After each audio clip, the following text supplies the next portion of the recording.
కేటీఆర్ నీ తీరు మారడు ఆడో పిచ్చోడు. ఆ పిచ్చోడు ఎట్లా మారుతాడు? మీరు కూడా మరీ జోకులు చేస్తారు. ఇప్పటికీ అధికారంలో ఉన్నామనే ధోరణి, త్వరలో మరిన్ని స్కాములు బయట పెడతాం. ఎంపీ చామల కిరణ్ కుమార్ రెడ్డి హెచ్చరిక. కిరణ్ కుమార్ రెడ్డి కానీ, అద్దంకి దయాకర్ కానీ, ఇంకా వీళ్ళు ఎవరైతే ఉన్నారో మీరు అందరూ కూడా గమనించాల్సిందంటే కేటీఆర్ అనేవాడికి మతి భ్రమించింది.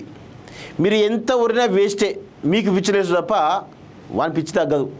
మీకు అంతలా కేటీఆర్ని ఏదైనా ఇవ్వాలనుకుంటే ఫస్ట్ కేటీఆర్ని తీసుకుపోయి ఎర్రగడ్డ మెంటల్ హాస్పిటల్లో జాయిన్ చేయించాడు. ఎట్లా వాళ్ళ అయ్యకు బుద్ధి లేదు, వాళ్ళ అయ్యా ఎట్లా పట్టించుకోడు, ఎట్లా వీడు వినడు అనేది కేసీఆర్కి ఒక క్లారిటీ ఉంది. వాడు పిచ్చోడు అయిపోయాడు, వాడిని ఏమన్నా అంటే మనల్ని రాళ్లతో కొట్టి చంపేటట్టున్నాడు అని చెప్పి వాళ్ళకి క్లియర్గా ఒక క్లారిటీ ఉంది. వాళ్ళు ఏం పట్టించుకునే పరిస్థితులు లేరు.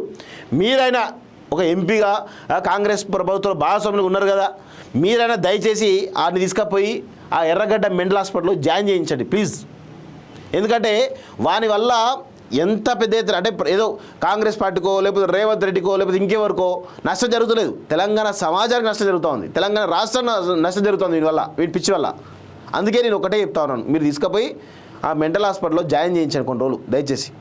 వాడు చాలా రకాల ఫ్రస్ట్రేషన్లు ఉన్నాడు. అది చెప్తే రామాయణం వింటే మహాభారతం అంటారుగా, అట్లున్నది దాని కథ. ఏసీబీ ఈడీ విచారణ సందర్భంగా బీఆర్ఎస్ వర్కింగ్ ప్రెసిడెంట్ మాజీ మంత్రి కేటీఆర్ వ్యవహార శైలిపై తీవ్ర స్థాయిలో విమర్శలు వస్తున్నాయి. కేసీఆర్ ఇకపైన నీ తీరు మారదా అని పలువురు కాంగ్రెస్ నేతలు ప్రశ్నిస్తున్నారు. మీరు చెప్తే ఆయన మారుతాడా? మీరు తీసుకుపోయి వాళ్ళు వేయాలి.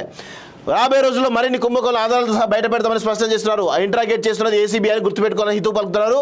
బీజేపీ నేతలు సైతం కేటీఆర్ తీరును తప్పడుతున్నట్టు ఒకరు చూస్తా ఉన్నాం.